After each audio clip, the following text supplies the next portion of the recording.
Hello बच्चों, good evening. कैसे हैं आप सब? आज हम क्लास 9th के चैप्टर नंबर 5 के एमसीक्यूज हम करने वाले हैं। और आप सभी बच्चे जो बच्चे आ चुके हैं, लाइव आ चुके हैं, वो जल्दी से अपना नाम लिख के बताएं। और मुझे ये बताएं कि ऑडियो और वीडियो क्वालिटी कैसी है। सब आपको ठीक से दिखाई दे रहा है, समझ में आ रहा है, वॉइस आपकी क्लियर है? जल्दी से आप बताएं मेरे को। क्लास हमारे बस अभी 2 मिनट में स्टार्ट होने वाली है। जो बच्चे आए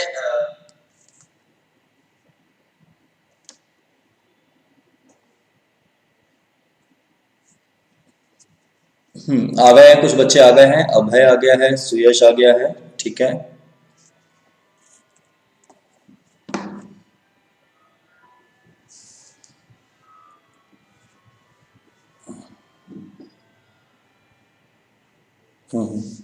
आते जाएं सभी बच्चे। फिर उसके बाद हम शुरू करेंगे। मैं आपको ये बता दूं, हम चैप्टर नंबर जो हमारा 5 चैप्टर है, the fundamental unit of life यानी कि सेल, उसके मोस्ट इंपॉर्टेंट क्वेश्चंस हम यहाँ पर करने वाले हैं जो आपके एग्जाम्स में पूछे जा सकते हैं। तो इसलिए इसकी प्रैक्टिस करना बहुत ज़्यादा ज़रूरी है। और आप सभी बच्चों से, जो बच्चे ये लाइव क्लास ले रहे हैं, मैं आपको ये बात बोलूँगा कि आप इस लाइव क्लास के दौरान जब भी आपसे क्वेश्चंस पूछे जाएंगे तो आप उनके जवाब जरूर दें कमेंट सेक्शन में। हर क्वेश्चन में आपको एक 10 सेकंड का टाइमर दिया जाएगा, तो आप उस कोशिश करें कि उस टाइमर में आप जवाब दे सकें। बाकी फाइनल लास्ट में मैं तो इसका आंसर आपको दे ही दूंगा, ठीक है ना? तो आपको ये पता होना चाहिए कि कितने क्वेश्चंस आपको आते हैं और कितने नहीं आते, कैसी आपकी प्रिपरेशन है और कैसी नहीं है। तो सभी बच्चे एक बार आ जाएं, फिर उसके बाद हम शुरू करते हैं। एक बार आप इस वीडियो को जल्दी से, आप सभी बच्चे एक बार लाइक कर दें और इसको शेयर करें अपने फ्रेंड्स के साथ। जल्दी जल्दी चलिए सभी बच्चे, इसको एक बार लाइक करें, फिर शेयर कर दें अपने फ्रेंड्स के साथ। और वीडियो क्वालिटी में कोई दिक्कत तो नहीं है? सब ठीक ही आ रहा है मेरे ख्याल से, है ना?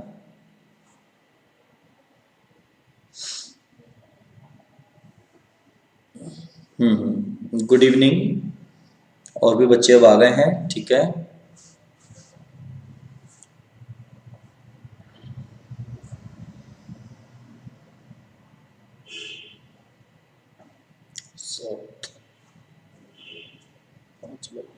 सभी बच्चों ने भी वीडियो को लाइक नहीं करा है, एक बार जल्दी से वीडियो लाइक करके इसको जरा शेयर करें। जरा हर्षानंद, नमस्ते। वीडियो को शेयर करें भाई जरा अपने फ्रेंड्स के साथ जल्दी से, ठीक है? जो भी बच्चे यहाँ पढ़ते हैं या नहीं पढ़ते, और अपने ग्रुप में भी, जो हमारा ग्रुप है, ग्रुप में भी इसको एक बार शेयर कर दें आप लोग। लिंक शेयर कर दें ग्रुप में। देन उसके बाद हम आगे कंटिन्यू करते हैं। आज की क्लास में आप लोगों को बता दूं स्टूडेंट्स, बहुत ज़्यादा इंटरेस्टिंग होने वाली है ये। और अभी इस तरीके से जो ये क्लास चल रही है, आपको मैं बता दूं कि आज फर्स्ट टाइम मैं ये ऐसी क्लास ले रहा हूं। इससे पहले मैंने एक और क्लास ली थी 10th की, और बड़ा अच्छा मुझे रिस्पांस मिला और बच्चों ने बहुत अच्छे जवाब दिए और बहुत सही उन्होंने जवाब दिए, और सभी क्वेश्चंस के लगभग उन्होंने जवाब दिए, और मुझे भी क्लास लेकर बड़ा अच्छा लगा। आप लोग मुझे बताएं अभी कि ये इस तरह की जो मैं क्लास ले रहा हूं, इस तरह से कैसा आपको लग रहा है इस तरह की क्लास में?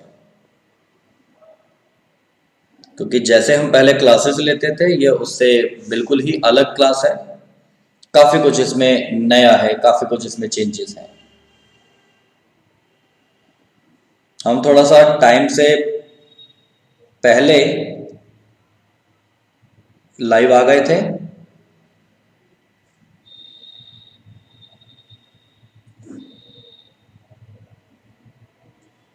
हाँ जी, तो ठीक है, बस शुरू करते हैं फिर अब हम, ठीक है? और जो बाकी बच्चे हैं वो आ जाएंगे जैसे जैसे क्लास स्टार्ट होगी। तो शुरू करते हैं फिर अब हम आज की क्लास, ठीक है? आप अपने आंसर्स आप जरूर बताते जाएं, कमेंट आप अपने जरूर बताते जाएं, ठीक है? तो पहला क्वेश्चन हम शुरू करते हैं यहाँ पर अब। तो स्टूडेंट्स, फर्स्ट क्वेश्चन है हमारा, the term cell was given by. Cell का टर्म, मतलब सेल जो टर्म है वो किसने दिया था?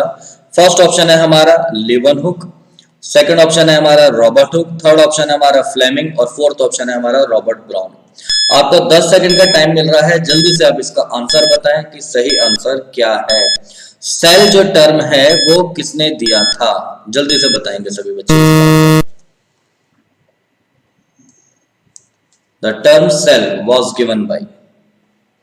आप जब आंसर बताएं तो उसमें यह भी लिखें कि भी क्वेश्चन नंबर 1 है, 1 का ये ए है, बी है या कौन सा है वो, ठीक है ना। तो आप ये भी जरूर बताएं। बिल्कुल सब बच्चों ने जवाब दिया है इसका B, Robert Hooke correct answer है।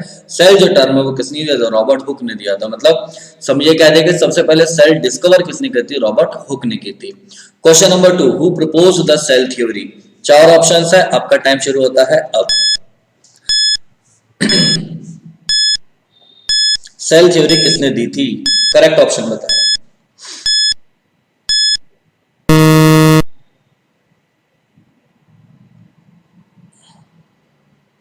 और टाइमर आपका यहाँ पर अब खत्म हो चुका है। पहला ऑप्शन था शील्डन और स्क्वान, दूसरा ऑप्शन था Watson and Crick, Darwin and Wallace और मेंडल एंड मॉर्गन। तो इसका आंसर सभी बच्चे मुझे बताएं जरा जल्दी से, क्या इसका आंसर होना चाहिए। बिल्कुल सेकंड का आंसर आ जाएगा हमारा ए, शील्डन एंड स्क्वान। ठीक है, तो सेल थ्योरी किन्होंने दी थी, शील्डन और स्क्वान ने दी थी। बहुत बढ़िया, हाँ सभी बच्चों का आंसर सही आया है। नेक्स्ट क्वेश्चन है हमारा, the longest cell in human body. Longest cell जो होती है ह्यूमन बॉडी में कौन सी होती है, आप जवाब देंगे। नर्व सेल है, मसल सेल है, लिवर सेल है या किडनी सेल है। और आपका टाइम शुरू होता है अब। आप इसका आंसर दें। थर्ड क्वेश्चन का आंसर क्या होगा, लॉन्गेस्ट सेल हमारी बॉडी में कौन सी होती है। तो बड़े इंपॉर्टेंट क्वेश्चंस हैं आप लोगों के एग्जाम्स के लिए, तो आप इनको सभी क्वेश्चंस को साथ साथ लर्न भी करते रहें, याद भी करते रहें, समझते भी रहे। ठीक है, तो सबसे पहले जो आंसर आया है अभय का आंसर आया है थर्ड का ए, नर्व सेल। बाकी बच्चे भी बताएं मेरे को कि इस क्वेश्चन का क्या जवाब होगा। बिल्कुल सभी बच्चों ने आंसर दिया है, तो इसका आंसर आता है नर्व सेल। और याद रखेंगे नर्व सेल को हम न्यूरॉन भी कहते हैं। क्या बोलेंगे इसको, न्यूरॉन। देखो न्यूरॉन कुछ हमारा इस तरीके से बनता है। टिश्यू वाला जो हमारा चैप्टर है उसमें हम डिटेल में इसके बारे में बात करेंगे थोड़ी सी। ये इस तरह से इसका ये न्यूरॉन बनता है।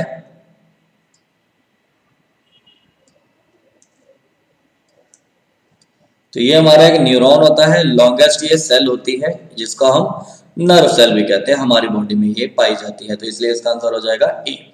नेक्स्ट क्वेश्चन की तरफ हम चलते हैं। The number of lenses in A compound light microscope is. तो आपने बताना है जो कंपाउंड माइक्रोस्कोप होता है इसमें कितने लेंसेज होते हैं, तो आप याद रख लेंगे इसमें 2 लेंसेज होते हैं। ठीक है, नेक्स्ट क्वेश्चन आएगा, the history of cell begin in 1665 with the publication of micrographia in London by. अब मुझे बताएं सेल की जो हिस्ट्री है वो 1665 में हुई थी, और माइक्रोग्राफिया नाम की एक बुक थी उसमें इसके बारे में बताया गया था। और किसने बताया था, बिल्कुल इसका आंसर आ जाएगा हमारा रॉबर्ट हुक। ठीक है ना, तो फिफ्थ क्वेश्चन का आंसर भी क्या आएगा हमारा, रॉबर्ट हुक आ जाएगा।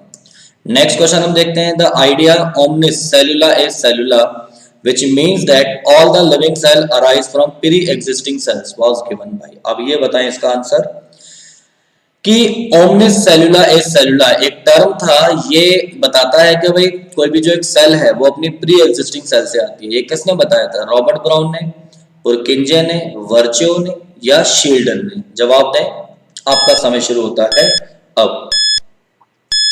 देखते हैं कौन बच्चा जवाब देता है।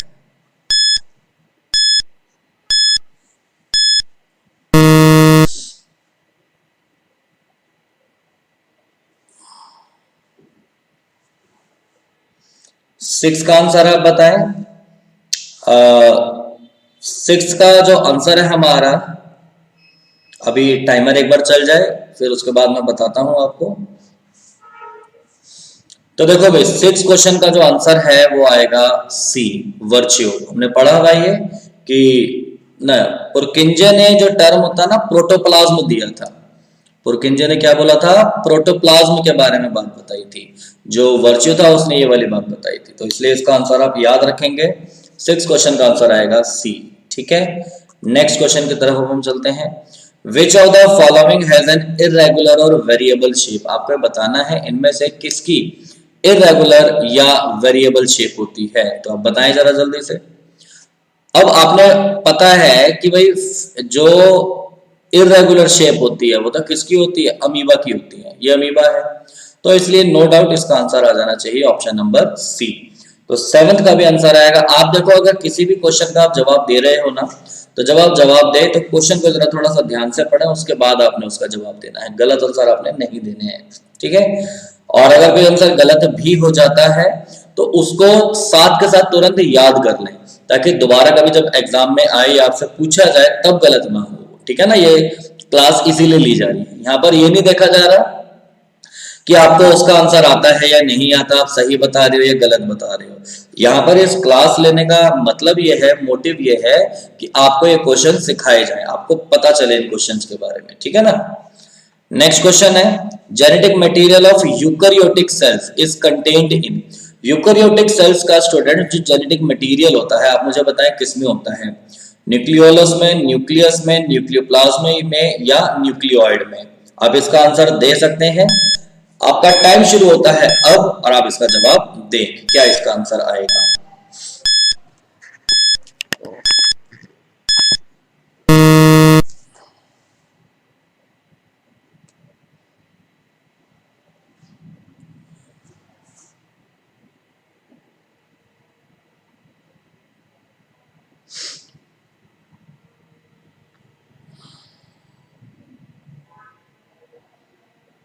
8th क्वेश्चन का बच्चे आंसर बता रहे हैं ए और बी। अभी एक बार हम चेक करेंगे क्या इसका आंसर आएगा। इसका आंसर बिल्कुल बी आना है, नो डाउट। यूकैरियोटिक सेल्स की बात हो रही है, तो यूकैरियोटिक में तो क्या होता है, न्यूक्लियस होता है। जो भी कुछ होता है, अगर आप न्यूक्लियोलस अगर जवाब दे रहे हो या ये अगर कुछ बोल रहे हो तो वो प्रोकैरियोटिक में होता है, ठीक है ना। तो इसलिए इसका आंसर आ जाएगा हमारा क्या, ऑप्शन नंबर बी, यानी कि न्यूक्लियस। 8th क्वेश्चन का आंसर न्यूक्लियस आएगा, यानी कि ऑप्शन नंबर हमारा बी आएगा, ठीक है। अब हम आगे चलेंगे स्टूडेंट्स। क्वेश्चन नंबर है हमारा कौन सा, 9th। Nucleolus is a seat of. आप मुझे बताएं न्यूक्लियोलस में क्या होता है। प्रोटीन सिंथेसिस होता है, राइबोसोम सिंथेसिस होता है, एंजाइम सिंथेसिस होता है या mRNA सिंथेसिस होता है। अगर किसी बच्चे को इसका आंसर पता है तो एक बार आप जवाब दें, क्या पता आपका जवाब सही निकल जाए। जल्दी से जवाब देंगे सभी बच्चे। क्या आपका आंसर आ रहा है, मैं देख पा रहा हूं अभी आपका आंसर आया नहीं है, आप लोगों का, सभी बच्चों का।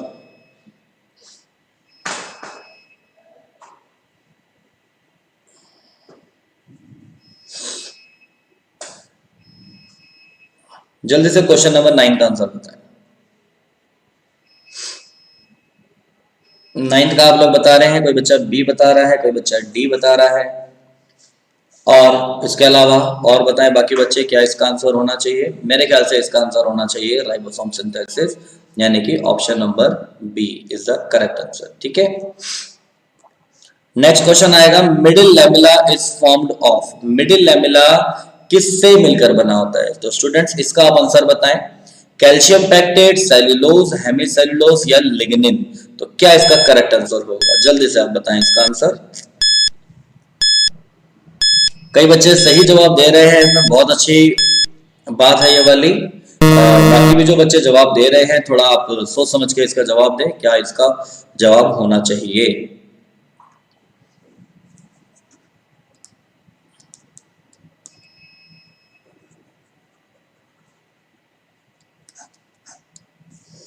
टेंथ का आप बता रहे हैं बी, ए। आंसर जो है यहाँ पर मैं आपको बता दूं, 10th क्वेश्चन का जो आंसर है वो आएगा, आप लोग बहुत सारे बच्चे गलत जवाब दे रहे हैं भाई। आंसर एक बच्चे का ठीक है, सुयश का आंसर आएगा कैल्शियम पैक्टेट। आपने थोड़ा सा लर्न नहीं करा, ठीक से पढ़ा नहीं मुझे लग रहा है। तो मिडिल लैमेला किससे मिलकर बना होता है भाई, कैल्शियम पैक्टेट का। सुयश बहुत बढ़िया, तुमने जवाब सही दिया है। आगे अब हम चलते हैं नेक्स्ट क्वेश्चन की तरफ। प्लाज्मा मेम्ब्रेन इज, अब ये जवाब सोच समझ के दें। प्लाज्मा मेम्ब्रेन बताएंगे स्टूडेंट्स आप कैसी होती है। वो परमिएबल होती है, सेलेक्टिवली परमिएबल होती है, सेमी परमिएबल होती है या इम्परमिएबल होती है। चारों के बारे में हमने डिटेल में बात की हुई है, आपको पता ही होगा। परमिएबल का मतलब ये होता है कि जो सभी सब्सटेंसेस को अपने आर पार आने जाने देती है। सेलेक्टिवली परमिएबल का मतलब ये होता है कुछ सेलेक्टेड सब्सटेंस को अपने अंदर आर पार आने देती है। सेमी परमिएबल का मतलब ये हो जाता है कि सॉल्वेंट के जो मॉलिक्यूल्स होते हैं उनको आने जाने देती है, सॉल्यूट को नहीं आने जाने देती है। और इम्परमेबल का मतलब कोई भी इसके अंदर ट्रांसफर नहीं हो सकता आर पार। तो 11th क्वेश्चन का आप लोग आंसर बताएं मेरे को, क्या इसका जवाब होगा। 11th क्वेश्चन का जो आंसर आएगा वो अभय का सही है इस समय, और सूरज का भी सही है। सेलेक्टिवली परमिएबल प्लाज्मा मेम्ब्रेन जो होती है ना स्टूडेंट्स, वो सेलेक्टिवली परमेबल मेम्ब्रेन होती है। आपको बताई हुई ये वाली बात। सेलेक्टिव, आपको याद करो क्वेश्चन में भी एक ऐसा क्वेश्चन आता है कि why plasma membrane is known as selectively permeable membrane, है ना। तो आपको तो वहां से भी पता हो जाना चाहिए कि प्लाज्मा मेम्ब्रेन क्या होती है, सेलेक्टिवली परमेबल मेम्ब्रेन होती है। तो इसलिए इसका आंसर आ जाएगा ऑप्शन नंबर बी। ठीक है, तो option number B is the correct answer. Next question है, ये आप सबको पता होगा, सही जवाब दें। Cell placed in solution swells up. किसी भी एक सेल को, एक किशमिश को आपने एक सॉल्यूशन में डाला तो पूछ रहा है वो फूल गई, तो बताए वो सॉल्यूशन कैसा है, हाइपरटोनिक है, आइसोटोनिक है, हाइपोटोनिक है, या ए और बी दोनों है। तो जवाब देंगे जल्दी से।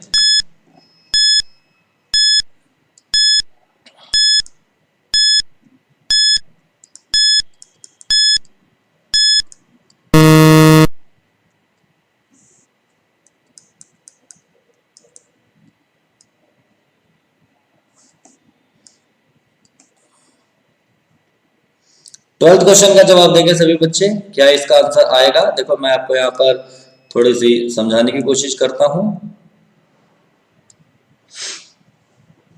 आप सब ने ये पढ़ा हुआ है, बिल्कुल आंसर आएगा इसका हाइपोटोनिक सॉल्यूशन। अब ये सब बच्चों का सही है, सुयश का गलत है ये। 12th का आ जाएगा सी। भाई देखो ना, आप किसी सेल को अगर पानी में डाल दो और अगर वो क्या हो जाती है, फूल जाती है, स्वेल हो जाती है, दैट मीन्स कि पानी इसके अंदर गया होगा। क्या होगा, पानी इसके अंदर गया होगा, है ना। और इसको बोलते हैं एंडोऑस्मोसिस कहते हैं प्रोसेस को। और जो सॉल्यूशन हमारा होता है ना स्टूडेंट्स, ये सॉल्यूशन होता है हाइपोटोनिक। सीधी सी बात याद रख लो, जब भी सेल स्वेल्स अप होगी, फूल जाएगी, तो वो हाइपोटोनिक होगा, और जब सिकुड़ जाएगी तब वो हमारा कौन सा होता है, हाइपरटोनिक होता है। ठीक है ना। तो इसमें क्योंकि स्वेल हो रही है, फूल रही है, तो इसलिए हाइपरटोनिक आंसर आ जाएगा इसका। नेक्स्ट क्वेश्चन की तरफ हम चलेंगे। नेक्स्ट क्वेश्चन है हमारा, हाँ अब देखो ये, cell placed in a hypotonic solution burst up. किसी भी सेल को अगर हम हाइपोटोनिक सॉल्यूशन में रखते हैं तो वो बर्स्ट भी हो जाती है। तो वो क्या हो सकती है, एनिमल सेल होती है, बैक्टीरियल सेल होती है, फंगल सेल होती है, या प्लांट सेल होती है। जवाब आप देंगे इसका, इनमें से क्या इसका आंसर आएगा, जल्दी जल्दी जवाब दें इसका। क्वेश्चन नंबर 13 आपका टाइम शुरू हो चुका है। देखते हैं आप में से कौन बच्चा इस क्वेश्चन का सही जवाब दे पाता है।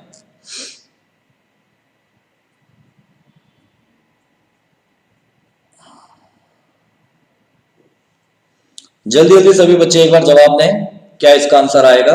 फिर हम उसके बाद आगे चलेंगे नेक्स्ट क्वेश्चन की तरफ। यहां तक आपने कई सारे बच्चों ने सही जवाब दिए हैं।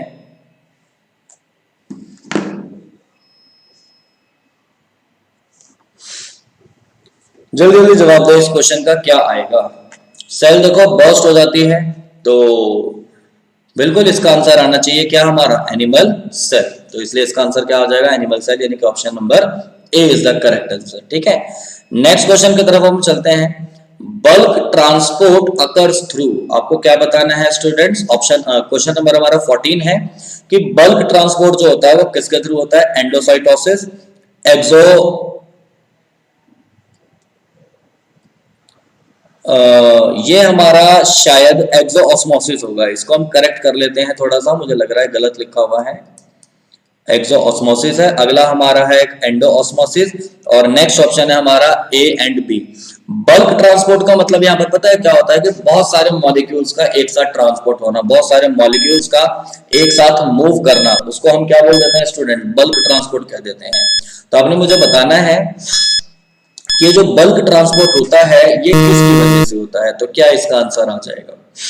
देखो एंडोसाइटोसिस मैं आपको बता दूं, एंडोसाइटोसिस का मतलब पता है क्या होता है, एंडोसाइटोसिस का मतलब होता है ये कि जैसे आपने एक बात मैंने आपको बताई हुई है, सब बच्चों को पता होगी, जिनको नहीं पता वो समझ लो। जैसे देखो ये अमीबा होता है, ठीक है, और ये जो अमीबा है जब इसके सामने कोई भी फूड आता है, इसके सामने अमीबा के सामने कोई भी एक फूड पार्टिकल आता है, तो ये अपनी ऐसे फिंगर लाइक स्ट्रक्चर्स बना लेता है।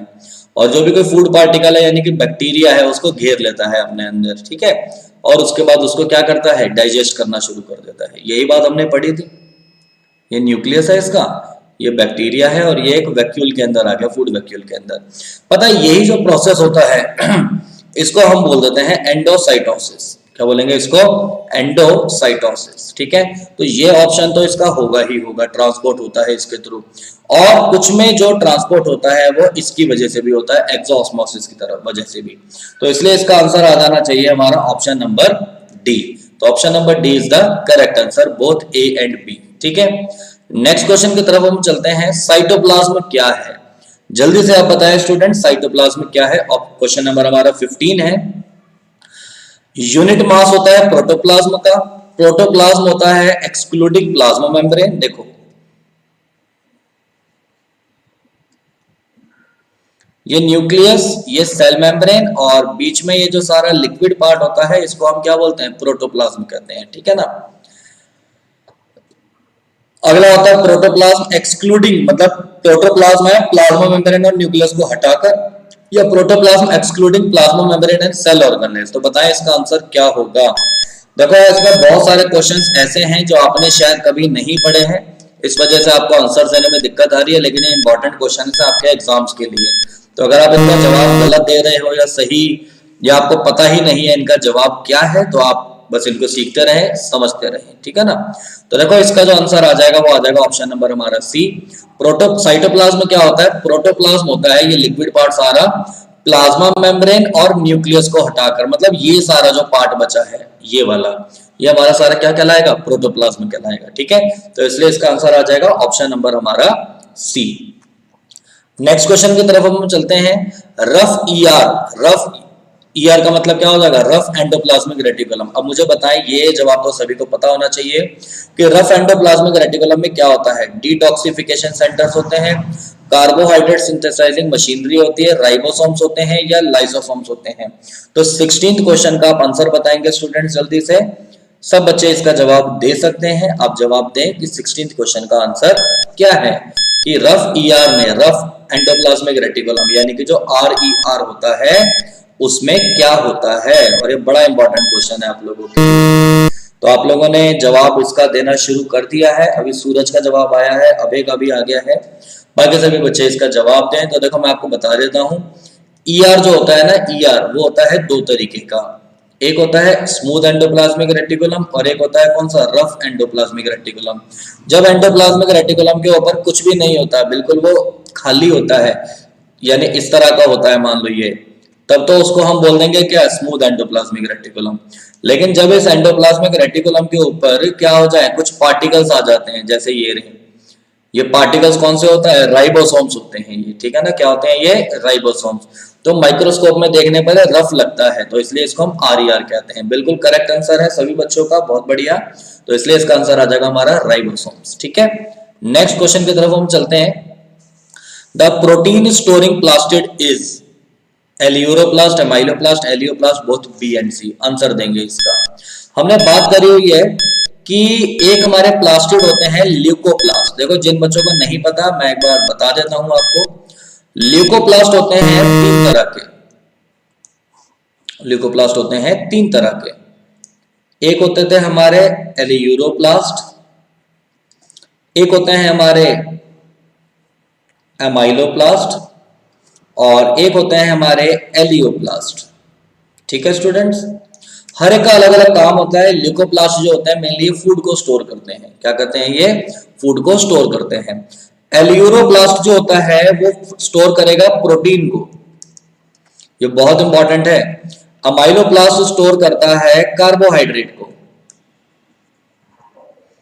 और एलियोप्लास्ट स्टोर कर देगा किसको, फैट को। फैट लिखा हुआ हो या लिपिड लिखा हुआ हो, बात एक ही है।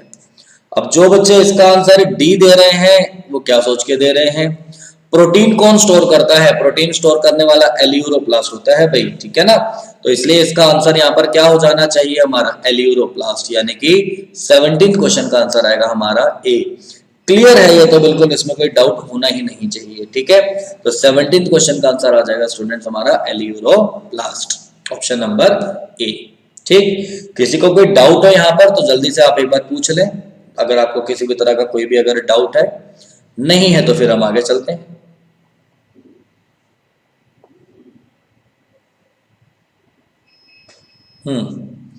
क्लियर है सब बच्चों को? 17 क्वेश्चन का आंसर आ जाएगा हमारा क्या, ए आ जाएगा। ठीक है, नेक्स्ट क्वेश्चन देखो जल्दी से, थोड़ा सा मैं स्पीड बढ़ा रहा हूं। सीट ऑफ फोटोसिंथेसिस, फोटोसिंथेसिस बताएंगे आप कहां पर होता है?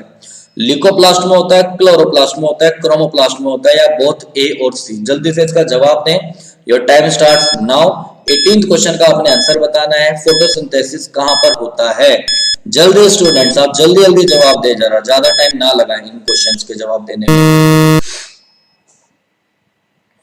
Site of photosynthesis, seat of photosynthesis कह दो या साइट ऑफ फोटोसिंथेसिस कह दो, फोटोसिंथेसिस कहां होता है आप ये बताएंगे।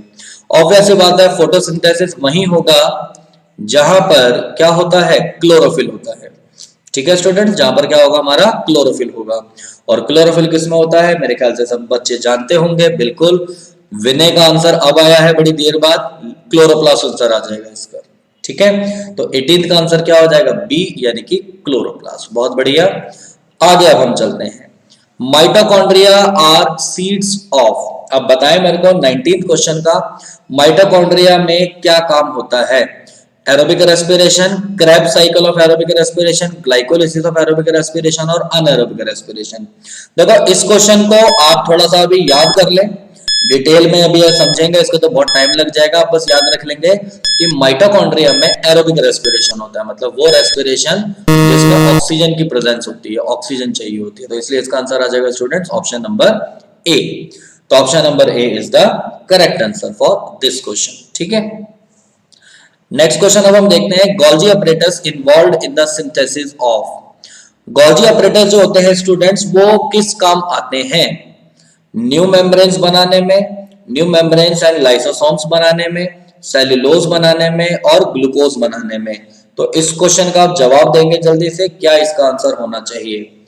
गोल्जी ऑपरेटर्स किस काम आते हैं? जहां तक है आप लोगों को, सभी बच्चों को इसका जवाब पता होना चाहिए 20th क्वेश्चन का। गोल्जी ऑपरेटर्स या गोल्जी बॉडीज क्या बनाते हैं, क्या ये फॉर्म करते हैं? सोच समझ के आप लोग जवाब देंगे सभी बच्चे।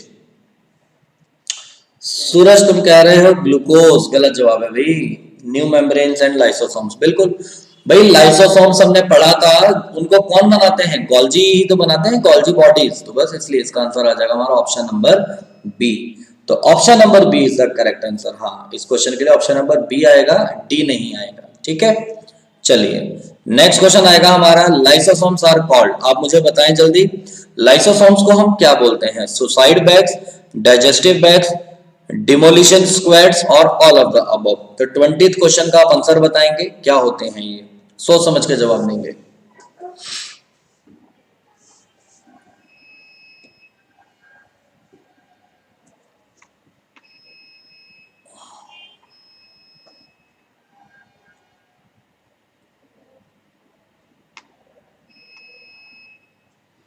डिमोलिशन,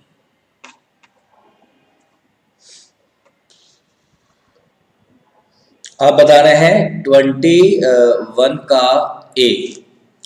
बाकी और बच्चे भी सोच समझ के इसका जरा जवाब दें, क्योंकि हम इसको, आपको याद होगा डाइजेस्टिव बैग भी तो कहते हैं। अगर ये सुसाइड बैग अगर होता है, सुसाइड बैग अगर होता है तो इसको हम क्या बोलते हैं भाई? डाइजेस्टिव बैग्स भी कहते हैं। तो इसलिए आप इसका जो आंसर है वो सोच समझ के दें। देखो सुसाइड बैग तो है ही और डाइजेस्टिव बैग भी है, और यहाँ लेकिन एक ऑप्शन दिया हुआ है आपको, डिमोलिशन। डिमोलिशन का मतलब पता है क्या होता है? विनाश करने वाला। क्या करने वाला? विनाश करने वाला, खत्म करने वाला। तो लाइसोसोम्स ऐसा ही तो करता है, तो इसलिए इसका आंसर आ जाएगा स्टूडेंट्स डी। तो हमारे 21 क्वेश्चन का जो आंसर है वो ऑप्शन नंबर डी आएगा। ठीक है, तो 21 का आप याद रखेंगे ऑप्शन नंबर डी। इनको हम क्या बोलते हैं? डिमोलिशन स्क्वाड्स भी, मतलब ऑल ऑफ द अबव इसका आंसर आ जाएगा। ठीक है, चलो नेक्स्ट क्वेश्चन आएगा हमारा, contractile vacuole takes part in. Contractile vacuole जो होती हैं, देखो मैं थोड़ा सा आपको बता दूं, आप इसका आंसर बताएं पहले, क्या होना चाहिए? ये अमीबा है, अभी अभी पहले हमने देखा था भाई अमीबा क्या करता है, खाना वगैरह खाता है स्यूडोपोडिया की मदद से। और ये देखो इससे अपना ऐसे करके ये फूड ले लिया अंदर, ठीक है। और उसके बाद खाना जो है इसके एक इस बैग में आ जाता है, ये न्यूक्लियस है यहाँ पर हमारा, और ये भी न्यूक्लियस है, ठीक है। अब होता क्या है, खाना जो सारा डाइजेस्ट इसने करना है वो ये कर लेगा। उसके बाद जो बचा हुआ खाना है ना, यहाँ पर इसके एक वैक्यूल होती है ऐसी, जिसको हम क्या बोलते हैं स्टूडेंट्स, कॉन्ट्रैक्टाइल वैक्यूल कहते हैं। क्या बोलते हैं इसको हम, कॉन्ट्रैक्टाइल वैक्यूल। और ये कॉन्ट्रैक्टाइल वैक्यूल क्या काम करती है, जब ये सारा जो खाना ये डाइजेस्ट जब कर लेता है तो अनडाइजेस्टेड वेस्ट इसमें इकट्ठा होता रहता है, और जब ये पूरी भर जाती है तो फट जाती है, बर्स्ट हो जाती है ये।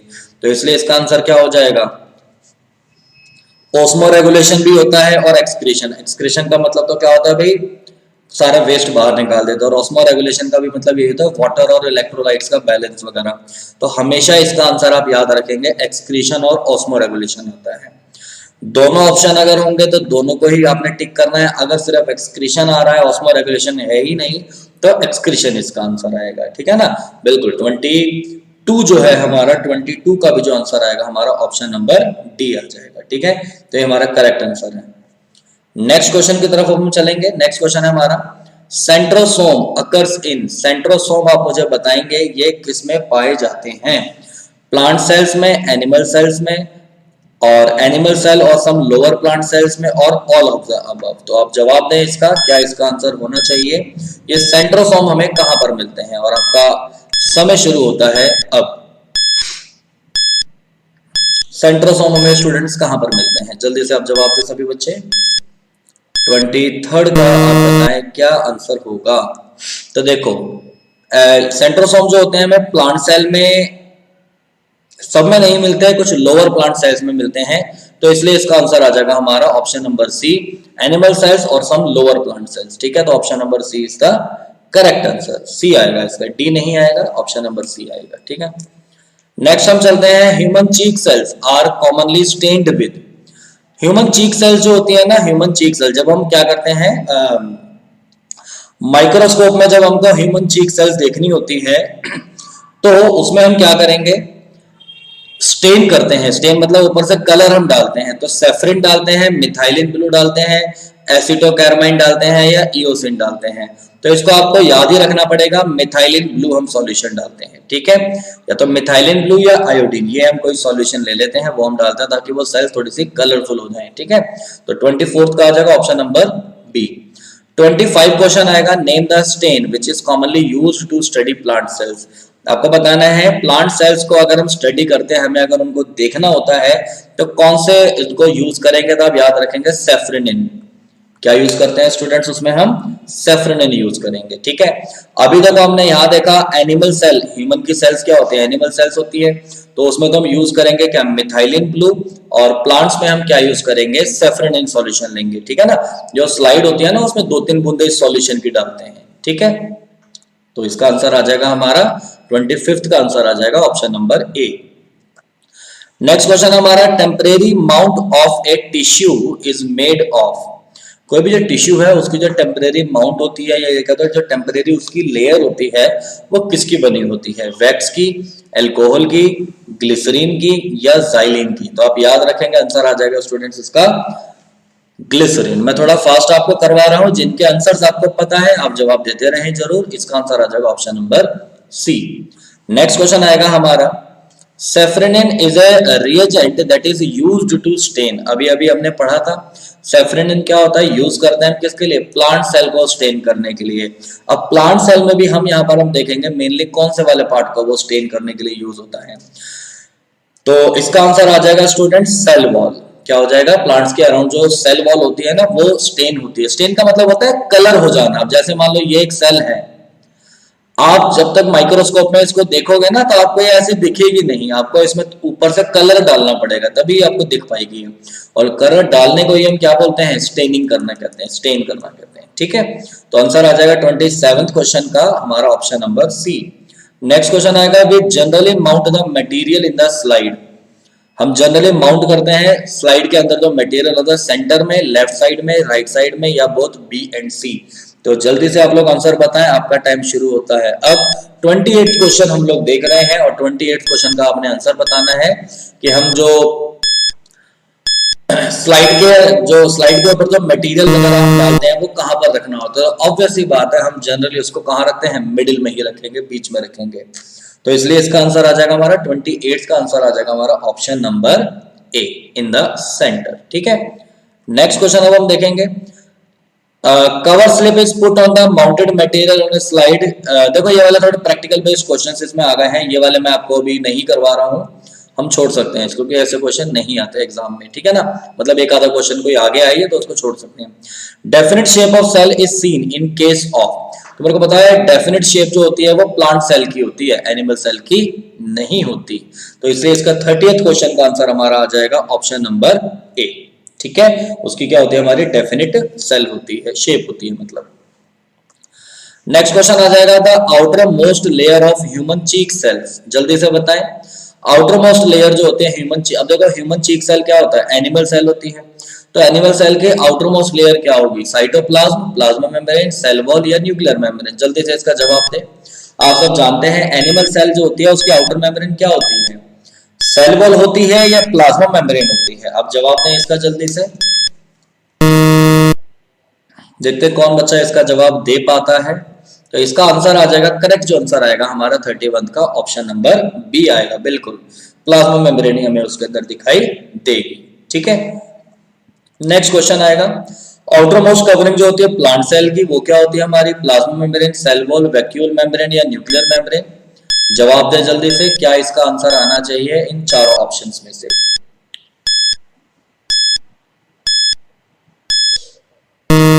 जल्दी जल्दी जवाब दें। प्लांट सेल की जो आउटर मोस्ट कवरिंग होती है वो किसकी बनी होती है या क्या होता है उसमें outermost covering of plant cell में।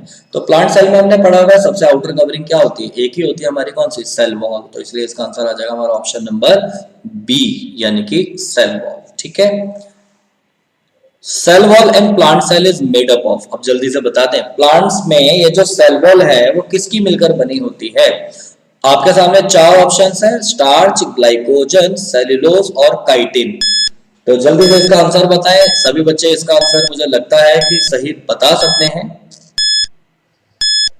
जल्दी से इसका आंसर बताएंगे कि सेल वॉल जो होती है प्लांट सेल्स में किसकी बनी होती है। तो देखो स्टार्च तो इसका आंसर नहीं हो सकता, क्यों, स्टार्च तो पता है क्या होता है, फूड जो स्टोर करते हैं, प्लांट सेल्स जो क्या करती हैं, फूड स्टोर जो करती हैं स्टार्च की फॉर्म में करती हैं। ग्लाइकोजन भी नहीं हो सकता है, क्योंकि ग्लाइकोजन भी क्या होता है, फूड स्टोर होता है, लेकिन एनिमल्स में, किसमें, एनिमल्स में। आंसर इसका सेल्यूलोज ही आएगा, क्योंकि काइटिन जो सेल वॉल होती है, काइटिन स्टूडेंट्स एक सेल वॉल होती है किसकी, फंगी की। जो फंजाई जो होते हैं ना, फंगी जो होते हैं, उनकी सेल वॉल काइटिन होती है। और इसमें प्लांट सेल्स पूछा था, तो इसलिए प्लांट सेल्स का आंसर आ जाएगा ऑप्शन नंबर सी, यानी कि सेल्यूलोज। बिल्कुल 33 का आंसर आ जाएगा हमारा ऑप्शन नंबर सी। आप लोगों में से जिन बच्चों ने अभी तक वीडियो को देखो लाइक नहीं करा है, जल्दी से आप वीडियो को लाइक कर दें। और सभी बच्चों ने मेरे ख्याल से वीडियो शेयर नहीं करी है। भाई आप लोगों के लिए जो ये संडे के दिन में क्लास ली जा रही है इंपॉर्टेंट क्वेश्चंस की, तो आप इस वीडियो को शेयर कीजिए ताकि और बाकी बच्चे भी इसका बेनिफिट ले सके। ये सभी के लिए है, जब फ्री क्लासेस चल रही है तो ये सभी के लिए जरूरी हो जाती है। ठीक है ना, तो वीडियो को शेयर कर दिया करो। नेक्स्ट आएगा हमारा स्ट्रक्चरल और फंक्शनल यूनिट ऑफ लाइफ। सब बच्चे आंसर जानते हैं, 5 सेकंड में आंसर बताएं जल्दी से। स्ट्रक्चरल और फंक्शनल यूनिट ऑफ लाइफ क्या होती है, टिश्यू, ऑर्गन, ऑर्गन सिस्टम या सेल। देखते हैं आप क्या जवाब देंगे इसका। कौन बच्चा ऐसा है जो इस सवाल का भी गलत जवाब देगा, देखते हैं जरा जल्दी से। 34th क्वेश्चन हमने यहां पर कर लिए हैं।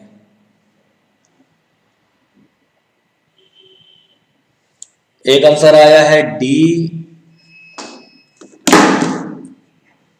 अभय तुम ये जवाब दे सकते हो, एक्सपेक्टेड नहीं था तुमसे। सेल ही तो आएगा। स्ट्रक्चरल और फंक्शनल यूनिट जो होती है लाइफ की वो क्या होती है हमारी, सेल। बिल्कुल सब जानते हैं ये, ठीक है ना। चलो, nucleus was discovered by, 5 second में आंसर दें जल्दी से। सबसे पहले न्यूक्लियस किसने डिस्कवर किया था, सब बच्चों को पता होना चाहिए इसका आंसर।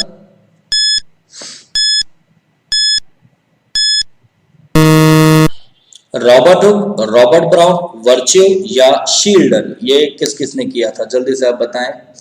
अच्छा, जल्दी में कर दिया था, ठीक है कोई नहीं। बताएं न्यूक्लियस किसने डिस्कवर किया था।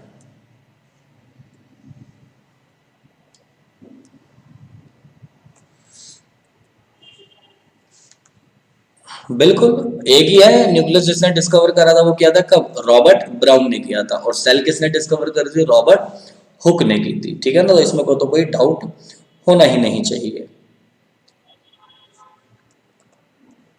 प्लांट सेल्स में न्यूक्लियस मेरे को बताओ कहाँ होता है, सेंटर में होता है या सेल के एक साइड में होता है या प्लाज्मा मेम्ब्रेन से अटैच होता है या सेल के कॉर्नर में होता है। और जवाब दे इसका भी आप लोग जल्दी से, सभी बच्चे इसका जवाब दे सकते हैं। आपको बताया था मैंने कि न्यूक्लियस मतलब प्लांट सेल्स में क्या होता है, वैक्यूल होता है, और वैक्यूल की वजह से न्यूक्लियस थोड़ा साइड में चला जाता है। तो इसलिए इसका आंसर आ जाना चाहिए option number B, on the side of the cell, ठीक है। तो 36 का जो आंसर आएगा, सेंटर में नहीं होता, एनिमल सेल में होता है सेंटर में। प्लांट सेल में तो वैक्यूल की वजह से वो साइड में शिफ्ट हो जाता है थोड़ा सा, ठीक है। और ह्यूमन चीक सेल्स में आप बता देंगे, एनिमल सेल है ये भाई। चीक सेल्स का मतलब गालों की सेल्स निकालते हैं, प्रैक्टिकल करते हैं स्कूल में। अगर आप लोगों को किसी बच्चे को करवाया हो तो आपको पता होगा। तो ह्यूमंस क्या होता है, एनिमल्स में आते हैं, और उनकी चीक सेल कहाँ हो, मतलब न्यूक्लियस कहाँ होगा उनका, सेंटर में होगा, सेंटर में। तो इसलिए इसका आंसर आ जाएगा 37 का ऑप्शन नंबर सी, ठीक।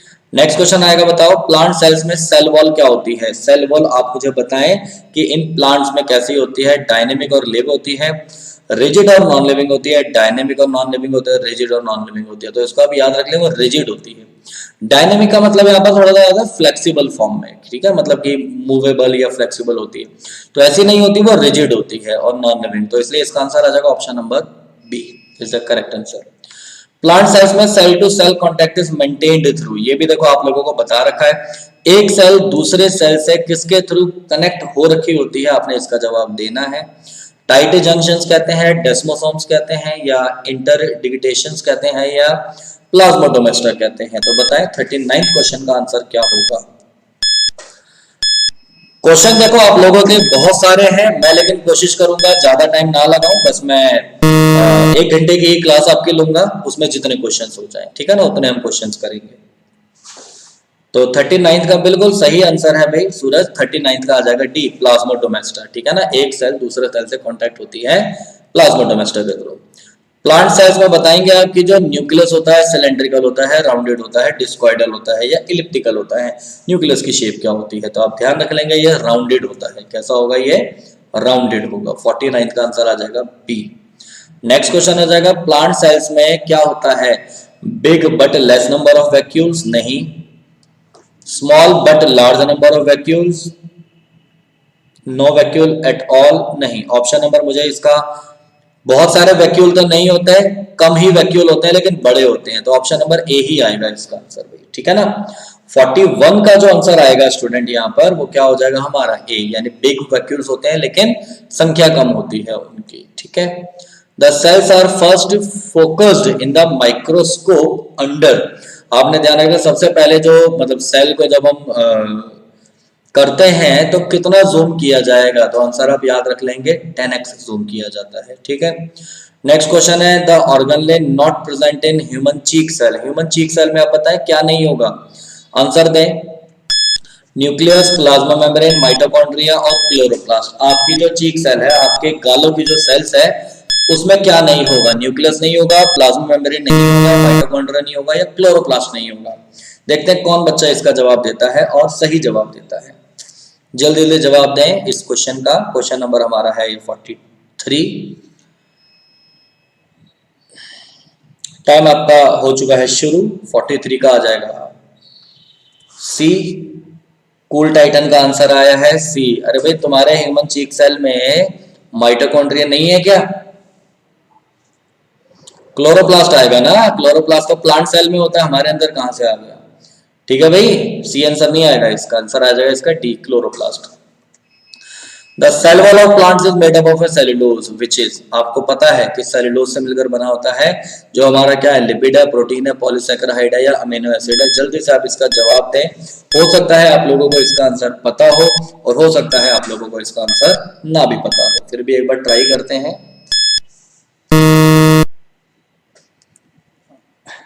अच्छा, डी करना था, गलती से हो गया है।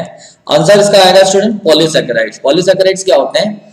लार्ज नंबर ऑफ कार्बोहाइड्रेट्स होते हैं। तो याद रखेंगे सेल्यूलोज वगैरह उसी के बने हुए होते हैं। जब लंबी चेन हो जाते हैं ना कार्बोहाइड्रेट्स की, तो उनको पॉलीसैकेराइड्स कहते हैं। तो सी आंसर आएगा इसका, ठीक है, याद रखना है इसको। The main difference between animals and plant cell, जल्दी से बताएं दोनों में क्या डिफरेंस है। न्यूट्रिशन, ग्रोथ, मूवमेंट और रेस्पिरेशन। देखते हैं कौन बच्चा इसका करेक्ट आंसर बताएगा। एनिमल सेल में और प्लांट सेल में मेन डिफरेंस क्या होता है? क्या चीज ऐसी होती है जो दोनों को अलग करती है? न्यूट्रिशन देखो, प्लांट अपना खाना खुद बनाते हैं, एनिमल अपना खाना खुद नहीं बनाते हैं। ग्रोथ उनमें भी होती है, मूवमेंट उनमें भी होता है, कुछ ना कुछ रेस्पिरेशन दोनों करते हैं। तो एक ही चीज है जो डिफरेंस होती है, न्यूट्रिशन। दोनों के खाना खाने का, खाना लेने का जो तरीका होता है ना, वो अलग होता है। तो 45 का आंसर आ जाएगा हमारा ए, न्यूट्रिशन, ठीक है। नेक्स्ट क्वेश्चन है, animal cell lacking nuclei would also lack in, वो एनिमल सेल जिसमें न्यूक्लियस नहीं है तो उसमें और क्या नहीं होगा? क्रोमोसोम्स, राइबोसोम्स, लाइसोसोम्स और एंडोप्लाज्मिक रेटिकुलम। ऑब्वियस सी बात है, जब न्यूक्लियस नहीं है सेल के अंदर तो उसमें क्रोमोसोम्स भी नहीं होंगे। तो इसलिए इसका आंसर आ जाएगा स्टूडेंट्स 46 का ऑप्शन नंबर ए। तो 46 आ जाएगा हमारा ऑप्शन नंबर ए, वो is the option number A is the correct answer, ठीक है। प्लाज्मोलाइसिस अकर्स ड्यू टू, आपने बताना है प्लाज्मोलाइसिस किसकी वजह से होता है। पहले तो देखो थोड़ा सा प्लाज्मोलाइसिस ही आप समझ लो क्या होता है, ठीक है।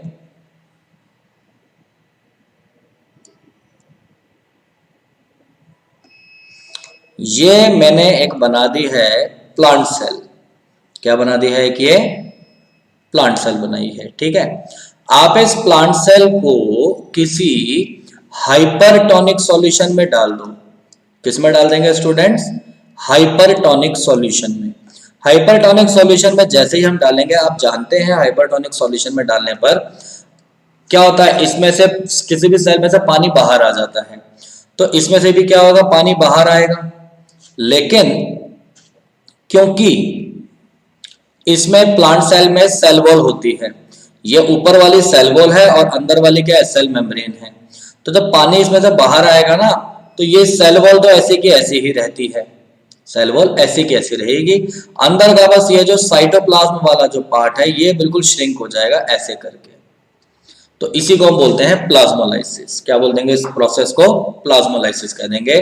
तो पानी बाहर निकल रहा है तो इसलिए एक्सोस्मोसिस आ जाएगा।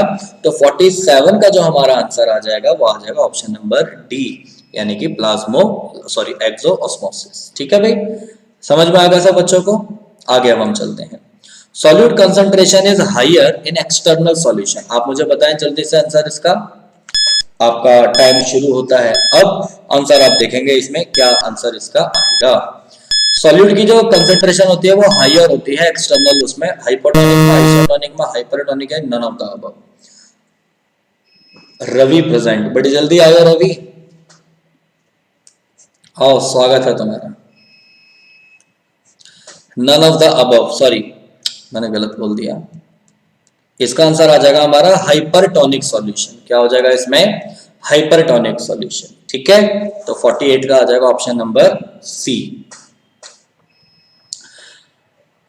अच्छा, आप लोगों ने वो देखा है, अभी एक वो चल रही है, एक वीडियो बड़ी वायरल हो रही है, उसमें वो क्या बताता है, एक वो लड़की होती है ना, वो क्या बताती है कि हेलो फ्रेंड्स, ये मैं हूं, ये मेरे फ्रेंड्स हैं और हम पार्टी कर रहे हैं। किस किसने देखी है ये वाली वीडियो?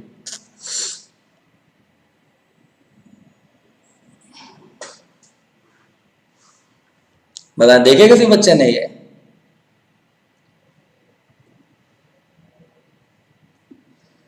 इसी तरह से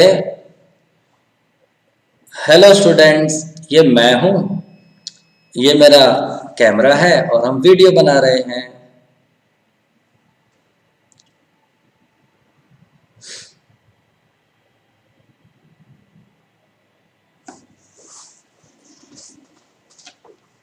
नहीं देखी किसी ने भी? बहुत चल रही है। हाँ, और उसके ऊपर तो वो रिमिक्स भी बन गए, उसके रिमिक्स वाले जो वर्जन है बहुत सारे बन गए उसके। चलो आ जाते हैं इसी बात पर नेक्स्ट क्वेश्चन की तरफ हम, ठीक है। चलें, cell placed in hypotonic solution will, अगर किसी सेल को, अभी देखो शुरू में बताया था हाइपोटोनिक, हाइपोटोनिक सॉल्यूशन क्या होता है हमारा, हाइपोटोनिक सॉल्यूशन में किशमिश जो होती है वो फूल जाती है, स्वेल अप हो जाती है ना, अभी हमने देखा था, इसलिए इसका आंसर आ जाएगा हमारा option number C. Option number C, पहले क्लास पूरी ले लो उसके बाद देख लेना, 49 का आ जाएगा, ऑप्शन नंबर सी आ जाएगा, ठीक है, स्वेल्स अप। और नेक्स्ट क्वेश्चन आ जाएगा, which one of the following is known as physical basis of life, gene, protoplasm, nucleolus और माइटोकॉन्ड्रिया, ठीक है। और बताया जा रहा है 50 क्वेश्चन का जो आंसर है हमारा वो इसमें से क्या होगा। फिजिकल बेसिस ऑफ लाइफ क्या होता है, मतलब फिजिकल बेसिस ऑफ लाइफ का मतलब यहाँ पर हो जाएगा कि जो लिविंग पार्ट हम कह सकते हैं, या जो लाइफ को आगे बढ़ाने के लिए रिस्पॉन्सिबल होता है, वो आ जाएगा आंसर हमारा प्रोटोप्लाज्म। सेल के लिए, मतलब सेल के लिए जो इसेंशियल पार्ट होता है वो क्या होता है हमारा, प्रोटोप्लाज्म होता है, ठीक है। तो इसलिए इसका आंसर आ जाएगा हमारा ऑप्शन नंबर बी। 50th का क्वेश्चन आएगा, ऑप्शन नंबर बी आएगा, ठीक है।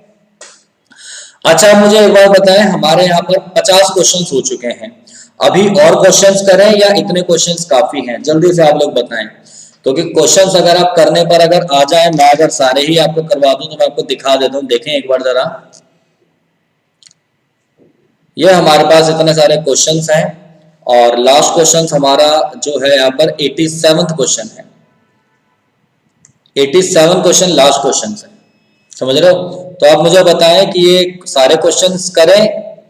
एक काम करते हैं, मैं आपको थोड़ा सा रैंडम करवा देता हूँ क्वेश्चन, सारे नहीं करवा रहा मैं आपको, कर लेते हैं हम रैंडम क्वेश्चंस करते हैं, लेकिन ठीक है ना, क्योंकि आगे देखो कुछ इंपॉर्टेंट क्वेश्चन दिख गए मेरे को अभी। जल्दी से बताएं, 51 क्वेश्चन आप बताएंगे, 51 क्वेश्चन, ठीक है। अरे कुछ ये वाले क्वेश्चन भी एक बार देखें जरा, जल्दी से आप बताएं कौन सा इनकरेक्ट है। देखो क्लोरोप्लास्ट आप सब जानते हैं किचन ऑफ द सेल होता है, mitochondria power house of the cell होता है, न्यूक्लियस को हम क्या बोलते हैं, ब्रेन ऑफ द सेल कह सकते हैं, और लाइसोसोम्स क्या होता है, सिक्रेटरी ग्रेन्युल्स होते हैं, मतलब जो कुछ सिक्रीट करते हैं। नहीं, ये हमारे गलत है, इनकरेक्ट आपको बताना था। लाइसोसोम्स तो क्या होते हैं, सुसाइड बैग्स होते हैं, तो ये वाला आंसर आ जाएगा हमारा ऑप्शन नंबर सी। और सबकी ये फॉर्म याद रखेंगे, chloroplast kitchen of the cell होता है क्योंकि वो खाना बनाने का काम करता है, ठीक है ना, फोटोसिंथेसिस वगैरह होता है उसमें। माइटोकॉन्ड्रिया इलेक्ट्रिसिटी जनरेट करता है, एनर्जी प्रोड्यूस करता है, तो power house of the cell होता है। और सारा सेल को कंट्रोल कौन करता है, न्यूक्लियस कंट्रोल करता है, इसलिए वो ब्रेन ऑफ द सेल होता है, ठीक है। मैं आपको मेन क्वेश्चंस करवा रहा हूं।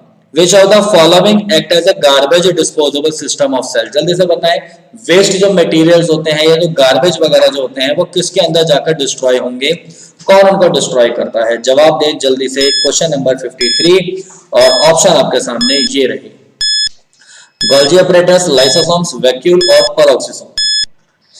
सब बच्चों का आंसर पता होना चाहिए 53 का।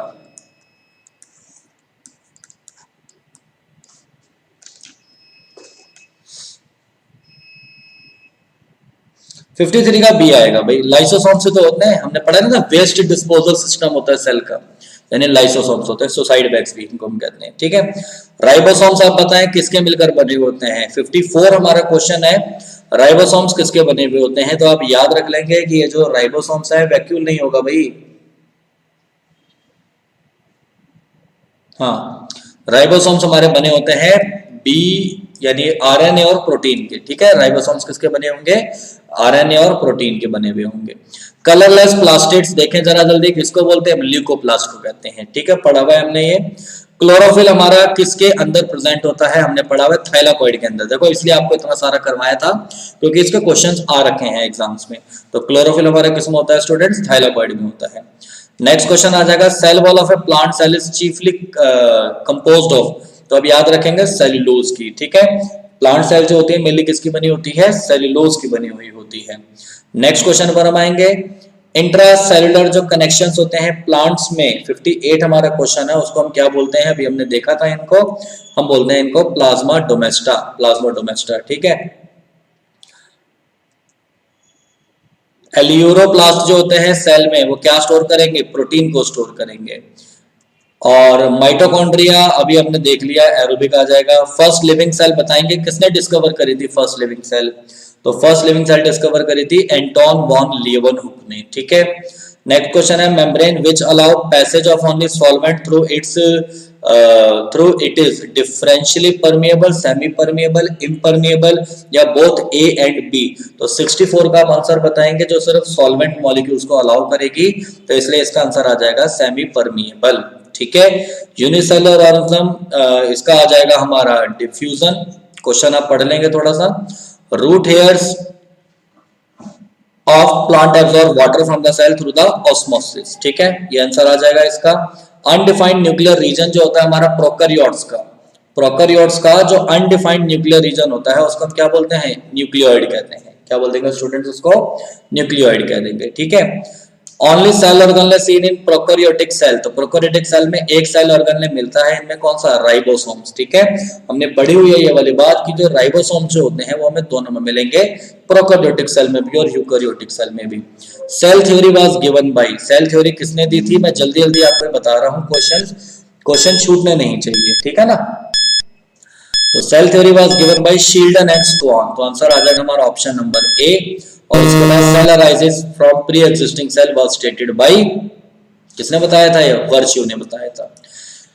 बस ठीक है, आज हम इतना क्वेश्चंस करते हैं। सुयश ने बोल दिया तो बस बहुत अच्छी बात है, आज हम इतने ही क्वेश्चंस करते हैं।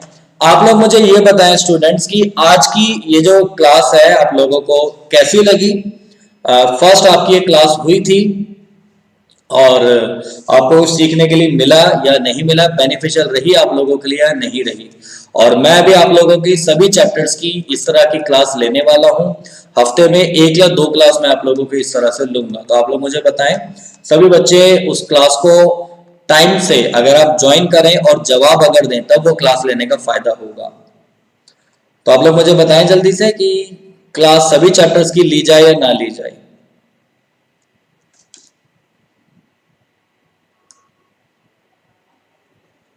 आज की जो क्लास है जितनी भी टेक्नोलॉजीज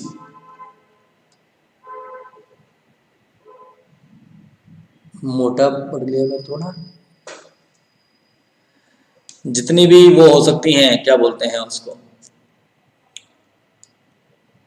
जरूरी चीज है, उनको यूज करके आपकी क्लास ली गई है, ठीक है। चलो तो आज के लिए इतना करते हैं, बाकी हम नेक्स्ट क्लास में करेंगे। और अब आप घर पे आराम से पढ़ें। Thank you so much, bye bye सभी बच्चों को, गुड बाय।